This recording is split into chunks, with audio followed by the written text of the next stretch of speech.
Welcome to another episode of a series we have titled Wellness During COVID. And I'm your host, Lonnie Ridgeway, and I represent VOA Alaska as a Coalition Director. The goal of this series, Wellness During COVID, is to prevent adverse mental health impacts of the COVID-19 pandemic, including substance misuse and social isolation, by facilitating community connection and applying some healthy habits and strategies. Throughout these messages, you will hear from trusted champions in our community in the behavioral health field so we can glean from their knowledge and expertise. Today, we're focusing on the topic of focusing on the facts and the importance of filtering out the information that you come in contact with, whatever that may be. And I have a guest today, and she is Jordan Kamer. Sometimes I mess up and say Kramer. That's okay. You and everyone else. Jordan Kamer. So, quick question: who are you? Like, what do you work for? What do you do? So I'm a health educator for the Anchorage Health Department, which is city public health. Okay. How long have you been there for? About 3 years at this point. Yeah. Which is pretty cool. Yeah, that is pretty cool. Interesting times we're in, right? Yeah. The pandemic that we're in has kind of upended so many aspects of public health. Yeah. And it's just really reinforced the importance of staffing, awareness of public health, and then also reaching out to the community and making sure that people are aware of staying healthy, taking care of others, all of those social supports that we really need. Yeah. What's some of the advice that you give to people when they're So like if someone's COVID positive, first you just want to reassure them and let them know that it's happening to a lot of people, and people can be as careful as possible, wear masks, social distance, stay within their social bubble, and they can still get COVID. So the important thing is to make sure that they feel secure and safe. Are they able to quarantine or isolate safely at home? Do they need any supports? Like, do they need to figure out how to do grocery delivery? Are they able to isolate in their home away from maybe a toddler that they are caring for? Or maybe they're the sole breadwinner in the house and they need to figure out how to, keep paying rent and things like that. So it's supporting someone in their ability to stay home and isolate, and then to make sure some people, about 40% of people don't have symptoms, but some other people have symptoms that can be pretty mild, ranging from like a runny nose and a sore throat or upset stomach, diarrhea. So some people don't really make the correlation to COVID, and it's important to, or people can get really rough stuff, like it can make their asthma worse, or maybe they're a smoker and it's getting to their lungs, and making sure that people can manage their own symptoms at home. But if they start getting like worrisome things, that they're in touch with either their doctor or calling some of the like hospital triage lines around town, making sure like, hey, if you start having difficulty breathing or chest pain or like blue lips or tingling fingers, please call 911 or call, making sure that you're reaching out. So, because there's a lot of fear of people not wanting to go into the hospital because of COVID, but if you have a medical emergency, you still definitely need to go. Yeah. So, because we're seeing people who are maybe not going to their doctors for usual preventative care, like maybe for their high blood pressure or their diabetes, but it's still important to take care of yourself for any other health conditions you have. And then also taking care of your mental health is really, really important, especially with social isolation. So reaching out to people, making sure that they're managing their symptoms okay at home, and then what other like social supports that they can reach out to, and kind of how can you help with that? Right. So before the cameras started rolling, we were in an interesting discussion. So part of your job is that you have to interview people who have tested positive for COVID. Yeah. Right? Is that what it is? What are some of the questions that you're asking, and what does that interview look like from your standpoint? So if someone tests positive, we reach out to them as the city public health, state public health, and then contracted other health professionals. They're reaching out to see if someone knows they're positive. You always want to be respectful that maybe they don't already know. And some people are really anxious because they don't know what's happening. Maybe they just got a test result and they know nothing else. So you're reaching out and saying, so what kind of symptoms are you having? Are you having any symptoms at all? What was your reason for testing? Because that can actually tell people a lot. So were they hanging out with a family member who tested positive, or they think somebody at work has it, or maybe they had symptoms? That can actually tell you a lot. And just kind of like a timeline of maybe where they were in the past 2 weeks that they might have gotten it from. And all of this it's protected health information. So we're not obviously sharing this, this is protected under HIPAA privacy laws. And it's just from a public health perspective, the more we document an illness, the more we can learn about it. So all of this research that we're doing for COVID interviews with people, it's informing future things. So like in the beginning of the pandemic, we thought everybody had to have a fever. But after doing, people all over the world doing health research said, well, not everybody has a fever. So we need to look at all these other symptoms. Some people can have a cough, shortness of breath. People could have loss of taste and smell. Those are actually pretty common ones. Yeah, I've heard that Yeah. before, loss of taste and smell. Yeah. So there's kind of all these things. And of course, then people start to worry and panic and like everything is COVID. But the only way to know if you have COVID is a lab test that you are going to get either swabbed, which is different than like a blood antibody test. But so asking people questions about symptoms, asking if they can safely isolate at home. Again, this is all protected health information. And we just want to give people the best tools they can to safely isolate and then to recover so that they can resume their normal activities with like friends and family and going back to work. So a lot of the information that I hear or maybe like pick up is that a lot of people catch COVID when they're in big spaces with big groups of people. In your interviews, are you finding that? Well, you know what? It really depends on if you'd asked us at the beginning of the pandemic here in Alaska when it was pretty small. We were getting like maybe 5-10 cases a day, and now we're hitting 300, 400, 5 cases a day, which is pretty big. So it's coming a lot from friends, family gatherings, workplaces, indoor gatherings without masks. And even if you're indoors, a mask doesn't protect you 100%. It's adding all of these things together. There's an interesting graphic model that was created by an Australian researcher, and it's called the Swiss cheese model of respiratory protection against COVID, something to that effect. And it shows all these pieces of Swiss cheese that are arranged in a row, and each cheese only has a hole in a certain place or a couple places. But each time, if you were to consider a COVID virus, which is a really small respiratory virus, it's only a couple of microns big. If it goes through each particular hole, it might run into another piece behind it that doesn't have a hole, so it bounces off. So if you think of protection of, yes, you're wearing masks, yes, there's good ventilation, yes, you are social distancing, yes, you are staying within your social bubble, all of those things build up over time to protect you from COVID. It's no one individual thing. So masks are good, social distancing, bubbles. It's also good at taking care of your personal health.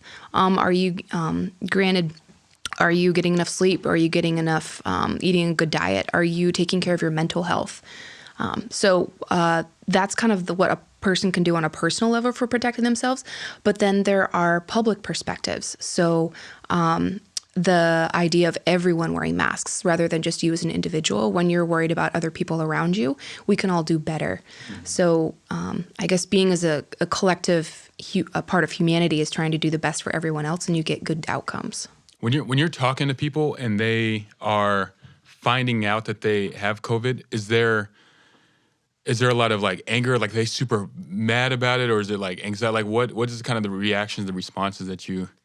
It really depends. So there are teams of people working on doing COVID care for clients and for patients. It's going to run everything from I don't know how I got it, or I'm really upset because I did everything right, to it really ranges. Yeah. Some people you just have to.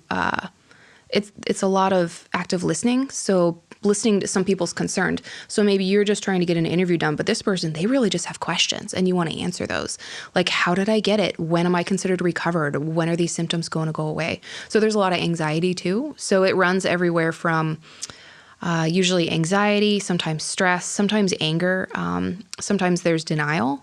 Some people don't believe in COVID, even though it's a scientifically proven fact. Mm-hmm. As Neil deGrasse Tyson says, science is true whether you believe in it or not. Yeah.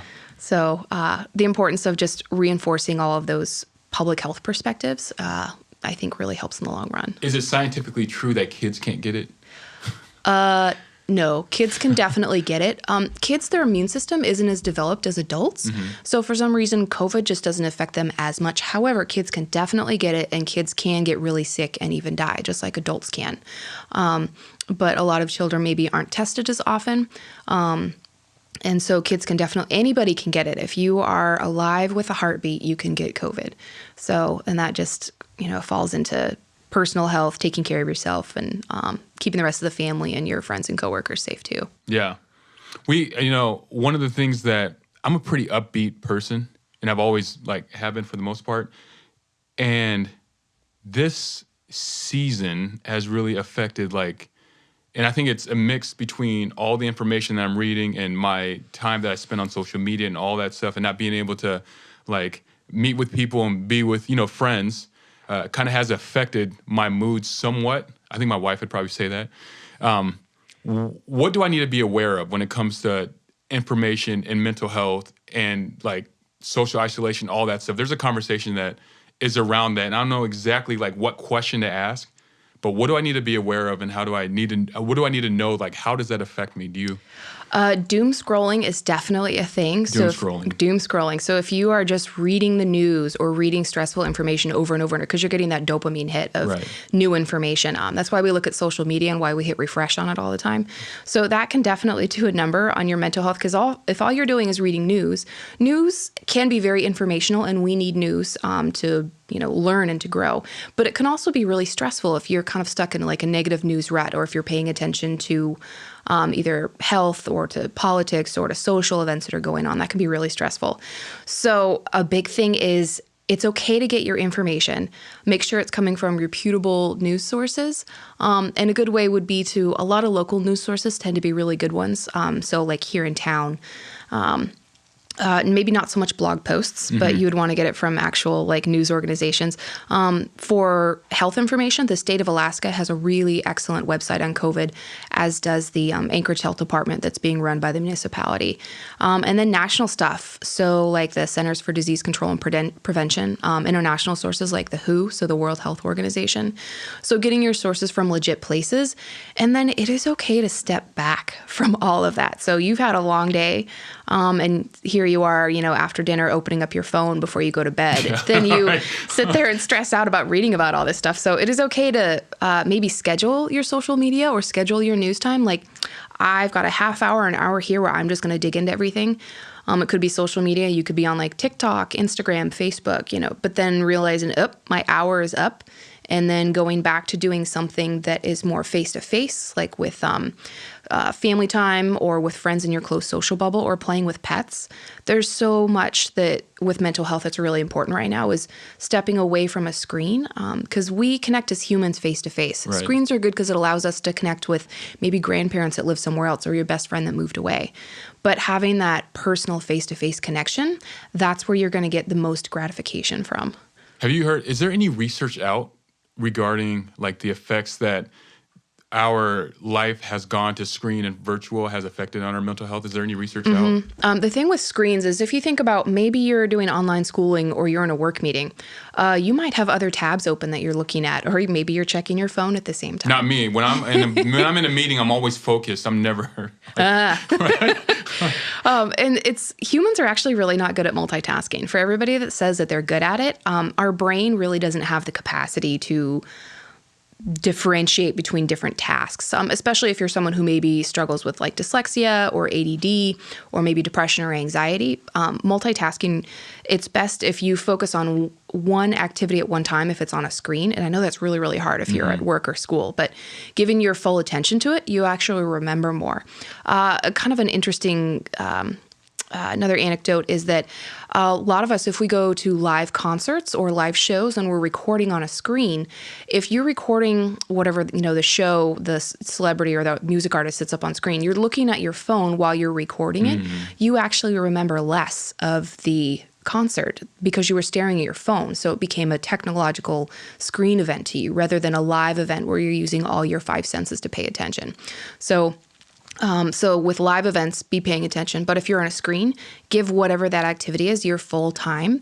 And it's also really important, especially for school and work and things like that. Nobody can do a 3-hour webinar on something. You need breaks. Preach. Yeah.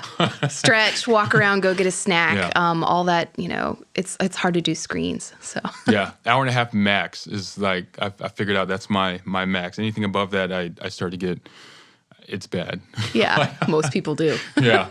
And I would say that I think a lot of people, they see themselves like on an outward end looking at the screen. They know it's something they don't need to spend as much time and don't need to focus their time on their screen, but it's hard to actually like implement it. One of the things that I tried to do was, of course I have a smartphone, I have the Facebook app, and I erase the app, but then I find myself like logging onto it and so it kind of backfires. But do you put any specific boundaries just within your personal life to be able to manage that better or anything like that? I tried to do this even before the pandemic, but our phones emit blue light, which affects your circadian rhythm, which is your ability to sleep and, your sleep and wake times and things like that. So not staring at your phone late at night is really good. Mm-hmm. A lot of phones, the newer ones, have blue light filters built in, or you can download an app for it. But also limiting your screen time before bed. So using no screens, so no phones, no TVs, no things like that for maybe about an hour-ish before your bedtime, and having a consistent bedtime can be really helpful because you sleep better. Mm-hmm. You're also maybe not as stressed out from doom scrolling or checking out whatever's going on in social media and following trends. And even if it's with like friends and family and texting and stuff, it's still kind of good to at least sign off on electronics before bedtime. Because your sleep is really important. That's where your brain does its recharging, so you can get set up for a new day. My sleep has been so off in the past like 3 or 4 months. Like, it's been bad. And usually I'm pretty good, but it's been bad. One thing that with the pandemic that a lot of researchers have noticed is that because with a lot of kids homeschooling, teenagers who normally have to wake up at the crack of dawn to get ready for school or get little siblings ready, they're getting more sleep. Because maybe Zoom class starts at 8:30 in the morning, they can literally roll out of bed in their PJs and get those extra 2 hours of sleep that they wouldn't get before. The adolescent brain needs a lot of sleep. Mm-hmm. And so that is an unexpected positive effect, is people getting more sleep, so they're more at least mentally rested and physically well. Yeah. Yeah. I have, now that you're saying that, I've seen my daughter sleeps a lot more now, but she's also more energized now as well. And I think that's a mix of getting more sleep and being more restful, but also not being able to go outside and do the things that she's usually been involved with as well. What are some statistics-wise? You seem like you know a lot of statistics or have heard of a lot of statistics. What are some statistics that we just need to be aware of?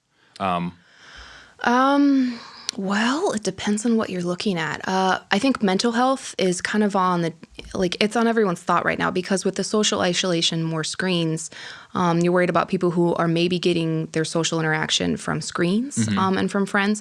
And you can still be in contact with your bestie all the time on social media or texting or something like that. But screens are not going to replace your in-person activities. So if you live in a home with family or roommates or things like that, still having those face-to-face conversations are really important. The screens don't replace humans. Phone calls are actually up. So it's good to actually call your grandmother now all the time if you can't see her. So getting that kind of like auditory and physical connection with people can be really, really important. I think there's a lot of worry with the pandemic on people's just mental health over long-term, because long-term isolation, a lot of people are missing out on opportunities that maybe we as adults have taken for granted. So a lot of teens and people in college, they didn't get to graduate this year. That wasn't like an in-person event, So people might be worried about missing milestones or missing out on their social life. So finding ways to make up for that.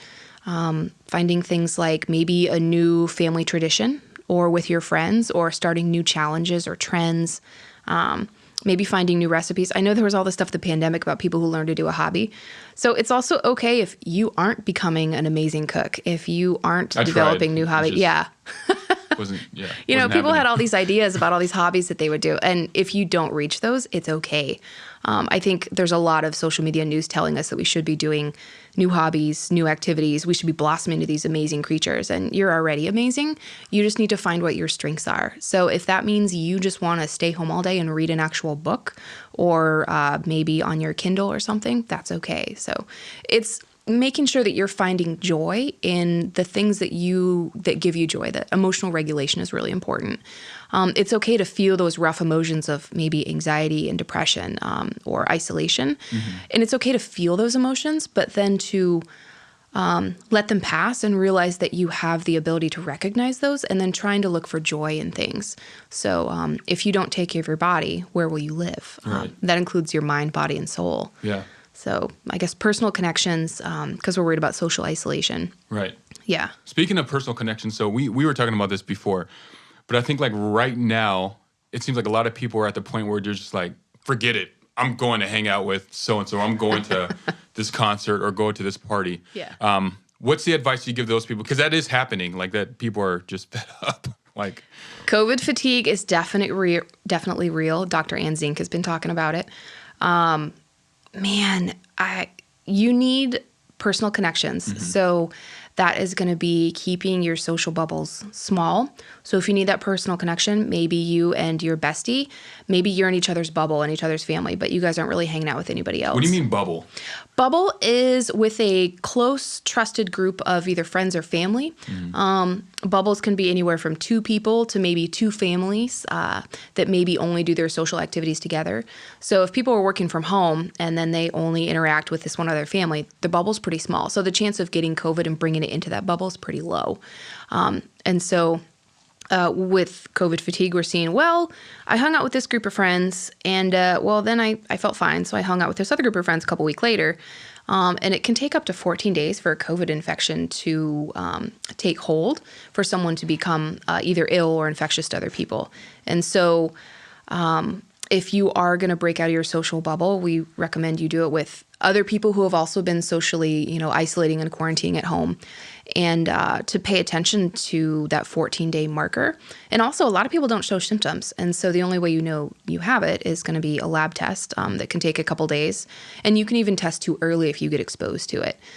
So just because you have a negative test doesn't mean you don't have it. It could just be the infection is still brewing, and it might become positive later. But so for COVID fatigue, it's, this is time heals all wounds. So we will all get through this eventually. If you look at the other great pandemics that the communities have gone through, so like the Spanish flu in 1918, polio, for most people, this is the first really big pandemic that we've seen in a long time for most people's lives. So being aware of we will get through this as a community and as a humanity, we'll get through it. So I know it's hard to do right now, but it's still important to wear masks, social distance, move forward, because at some point this will hopefully improve with vaccines. Do you have any, and maybe you're either privy to, or maybe you just study this a lot and you just have a lot of knowledge. I mean, are we looking at this through 2021, through 2022? Like, what is that? Is there any idea? I would not be privy to that, and I would refer to like the state health providers and like the CDC for that, because they have much more sophisticated disease modeling than I would have access to. So I would be looking at the national health organizations for that kind of research. Yeah. I've been having the same conversations. Like, I cannot believe like all this is happening in 2020. Like, I feel like we should have been just better prepared. Just, I don't know. It just feels weird that this is actually taking place. It's almost like it's a movie script. I think the world's meme game is on point for 2020. Yes. So humor is a really good way to deal with all of this, because that way you have an image, you have a saying or some, snarky or humorous comment, and it makes people laugh. And that's how you're going to get through most tough times, is kind of banding together and having humor, especially because 2020 has been hard. This has only been going on since March-ish, so it's been 8 months. And it's just, how do you keep track of all this? A lot of people have been doing like video diaries or keeping newspapers or keeping track of these things. Because when we are older or old, when people ask us about this, what are we going to be able to tell them about it? Was it all the horrible things and doom scrolling, or was it seeing people that were banding together for positivity, all the extra donations into food banks because there was need for it? There's a quote by Albus Dumbledore in Harry Potter that I really like, and it says, "Happiness can be found in the darkest of places if only one remembers to turn on the light." Say that again? All right. Happiness can be found in the darkest of times if one only remembers to turn on the light. Oh, yeah. And I've been doing a Harry Potter marathon this last weekend with my partner. So I guess it's one of those things, is looking for the things that give you joy and positivity. Those are what's going to get you through things. Right. So if you hang on to all the negativity, that's what you're going to have. But it's finding small things. It's, I didn't have to go to work today and I got to snuggle with my cat. Or, me and my kids went to a playground today. That was our fun activity. And maybe I didn't feel like cooking dinner and we had pancakes instead. So, society has all these ideas of how we should be holding it together or professional or functional. And it's okay to step back and take care of yourself mentally. Because that self-care, that's really, really important. And that's, because you need to take care of yourself. Yeah. That's funny. I recently spent probably 2 hours just looking at Dwight Schrute memes from The Office. And that's just been when it comes to like the humor, like no matter what season I'm in, if I just pop on an episode of The Office, I'm like, okay, I can get a couple laughs in. But yeah, what are some other things that you do personally to kind of get that out, whether that's laughing or enjoy life, whatever that is? I think during the pandemic, me and a bunch of friends were doing Zoom trivia. And that was a good way where we were still in our, it was still on a screen, it was interaction, but whoever won got to be the host for next week. And we came up with all these different things. We actually learned a lot. Yeah. Did you know that there is more than one area code in Alaska? It's not just 907. I did not know that. Yeah. What's the other one? Do you know? It's down in Hyder. So down in Southeast Alaska. Yeah. They have their own area Is it code. Heidelberg? Is that what it? No, I think it's just Hyder. So I'm not sure what it is. You can Google it later. Yeah. But so finding ways to find out new information that's interesting to you rather than the same old things. I think pets are really important. One kind of side benefit of the pandemic is that adoptions are going up all over the United States. For pets? Pets, yeah. There aren't a lot of animals at the shelters, but if you need an animal, I suggest you adopt one. Mm-hmm. So a lot of people are looking to our furry friends for love and attention. Finding new hobbies with family, if you like a new board game or maybe a new recipe or a new kind of a game night or something like that. So finding things that are new and novel can help to break up the monotony of things. We tend, like when we're doing like work and school and there's holidays, you have those break up between the seasons. But because so many people have been isolating at home, the only difference right now is that there's snow outside. So finding new ways to differentiate between that the time has passed. Like today, I learned something new, or today, we did a different recipe, or today I stayed inside and read a book, and that was really nice because that's not something I normally do. So finding like new novel activities to kind of help your brain sort out between the time, because 8 months is a really long time. Getting outside is really important. So there's a lot less of a COVID risk if you are outside. Masks are still important if you're hanging out with somebody and you're in close contact, but getting out and doing walks, doing social stuff, outdoor sports are usually a pretty good idea. Indoor sports, maybe not quite as much. I would defer to the public health guidelines on that right now. I guess just taking care of your mental health. Yeah. Find things that give you joy. As Marie Kondo says, spark joy. Spark joy. I like that. Do you have any last word? I think that was a great one. Any last words of wisdom or encouragement? You're someone who, I know we've had conversations. You read a lot of books and a lot of good podcasts that you've given me, and just a lot of good conversations. So do you have anything for someone listening and they might just find themselves in a...